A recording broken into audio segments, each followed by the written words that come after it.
Oh, hi there. It's Rich McLEAN and Crystal the dog. We're just out begging for coffee. The Charter of Human Rights of a person with a disability says that we must not be exploited, that we must not be taken advantage of, that we must not have our property withheld from us. Hey, Crystal.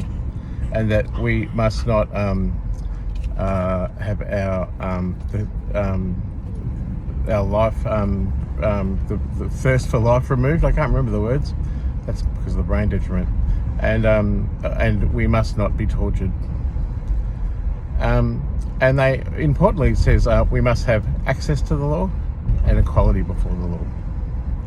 I have neither, because I'm a scapegoat.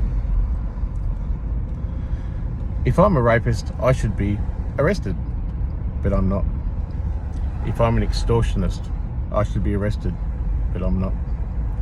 If I'm a pedophile, I should be arrested, but I'm not. I can show you all the eloquent ways that these systems and beliefs have come into play. What is privilege? Privilege is when you've got a position of power and you exploit the other one. And this is no more exemplary than in any government official that I've spoken to who's acted with the movement to oppress me. They each have a responsibility under the Public Services Act to not act outside of that charter. Therefore, I can easily prove a conspiracy to pervert the cause of justice. What is needed to prove a conspiracy to pervert the cause of justice is that 3 or more people acted to pervert it, or acted even via omission to pervert it. Those people, for me, are cowards, because when you act with a position of authority to exploit and dehumanize and devalue one single person, me, who's already suffering and has suffered due to his own mental health issues, which is well documented, to then orchestrate that and do that systemically as a group thing is the height of cowardice. And it's really well, it's ungodly is what it is. I just want to say that people in the government and people in general want to cause me harm. And that's shit, but what's shitter is that it has caused me harm. It's caused me so much harm that I killed myself inside Werribee Mercy Hospital in February 2021. And further to that, the libel and slander was so saturated in my life by that time that my own family forsake me, and my friends as well. And I became angry because I couldn't explain how I was being abused and assaulted. And sometimes the themes of the abuse and the reason for deflecting me was inherent prejudices in people I loved. And that was willingly and consciously exploited by the powers that be. And so I tried to stick up for myself. I died. I'd been killed. I'd been murdered. The absurd amount of systemic abuse, which was the causation of my death, which I survived only by pure chance of being found with no pulse and not responsive, with zero consciousness, and revived, filled up with blood, and then succinctly sewn up and turfed straight back out into the community with no home, no job, no food, and no way to pay rent, and really no hope. The places had been put in play already for me to be harmed, and I was. And further to that, after the death that I lived, I have been further exploited. I've been further set up to fail, and it has been an orchestrated thing that comes from the top. I've had to reverse engineer it, and it's been hell on earth. It's been torture. I should not be tortured. The track record of my life says that I've always owned up to my mistakes. I'm a human. I sin. Blah blah blah. The thing is, I've done my best to use my life as an exemplary thing to examine society and life and myself, and make the world a better place. And I've done that for over 25 years. I did it in Parliament House in Canberra. I did it in Montreal in Canada. I did it in Dubbo, New South Wales. I did it in from the ABC National to Life Matters to I worked a lot with youth, young people, talking about sex and drugs and consent and rock and roll and everything in between. And to that, I think I've done a good job. And I was an advocate. I work with my heart. That is my track record. Now, before I died at 48 or whatever, I didn't ever really have a stable job. I did, but I was exploited and fired and demoralised, and I was set up to fail. Now, the Age famously got rid of me. The Herald Sun vilified me. I had a meltdown at work because of the when I worked in mental health, as the stress got too much. I was an already vulnerable and sensitive, wounded and damaged person, and that got too much for me, and I had a break, and I ended up getting a TPD payment in 2008, and I lived on that for many years, and I made art. That's what I did. I'm an artist. And if people who say I don't work, let me tell you, I do work.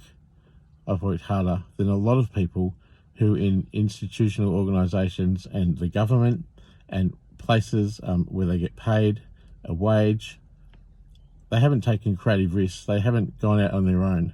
They haven't ever done it independently and not attached to any way they're supposed to think or feel or do things. And I've been absolutely independent in my life. And I've done a doctorate. I may be mad, it's true, but I'm not dumb. But I'm forgetful now because of the brain detriment. Now, even after that, my role wasn't in academia. My role was to help people, and I did. And I did that for 2 years. And then the powers that be began to discover I was not going to sit down and take my life for granted anymore, and I wasn't going to suffer any persecution from any cowardice person in a position of power who exploits me, a vulnerable person, and does so willingly and with malicious intent. And that is what happened. And I was also emotionally disturbed from a client who I had done his VOCAT case for. Now he, I lost 2 VOCAT cases, and I was doing his VOCAT case, and I realised I had been framed and my reputation had been damaged, and I knew my work was not legitimate, so I took a break. And you want to know the people who then, with impunity, demoralised me and dehumanised me and took away my just and equitable and fair compensations? HCF didn't pay.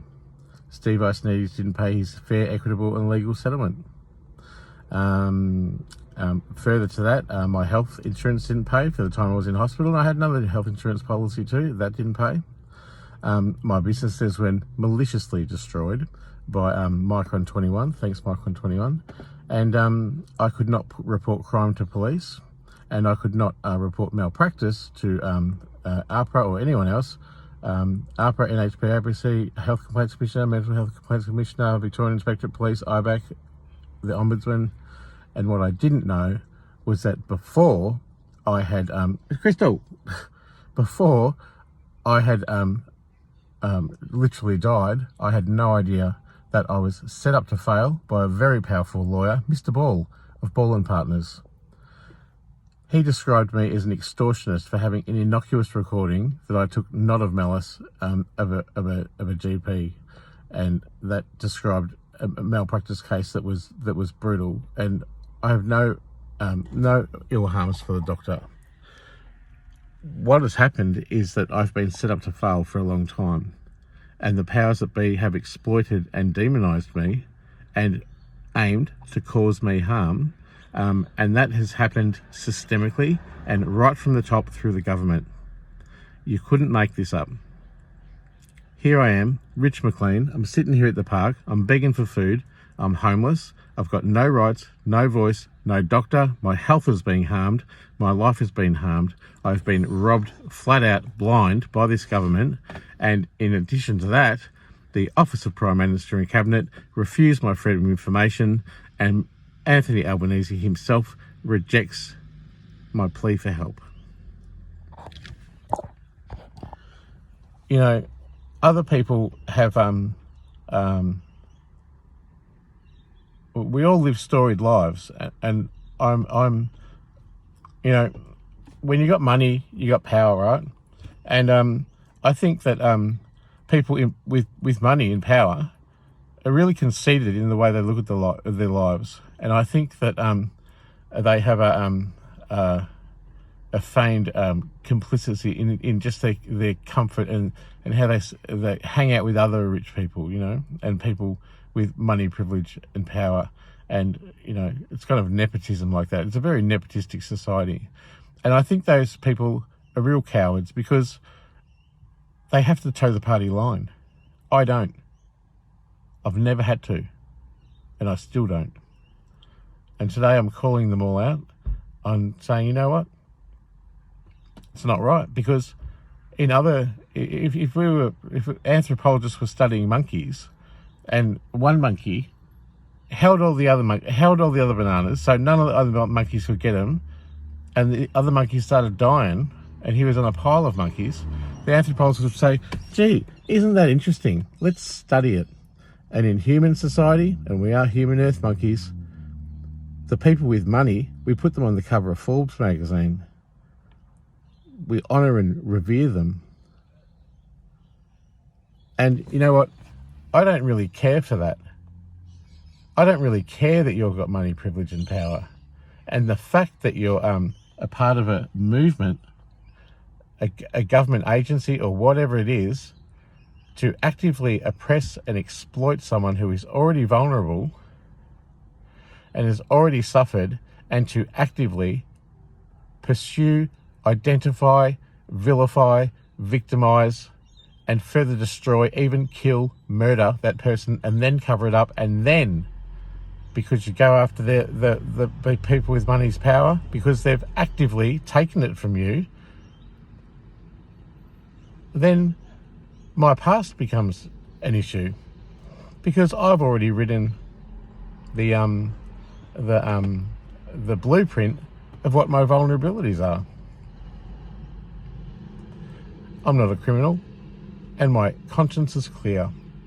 I wonder if all your consciences are clear when you have all acted so in resonance with each other to identify and victimize and brutalize and further torture one person who has clung to the vestiges of life, and then found out that the world's forsaken him and literally wanted to fucking leave the planet.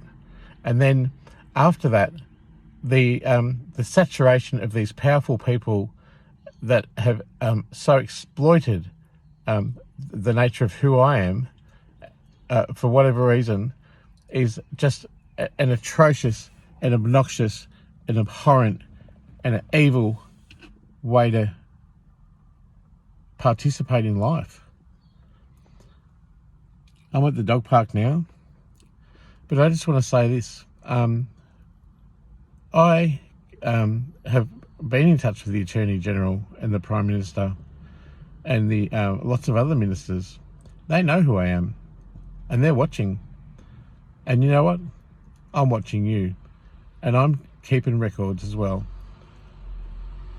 I can't fight the whole world, and someone out there is going to recognise that I'm not an evil monster. I'm actually a really sensitive, damaged, acute empath who's been taken advantage of and who's been exploited and who's been discriminated against and has had the sanctity of life removed from him, and has further been so desecrated and demoralised systemically and without anyone intervening. That's what I can't understand. No one's intervened in this. No one's looked into the whole story. No one said, gee, it's shit what happened to Rich. Let's help him. I haven't found one person.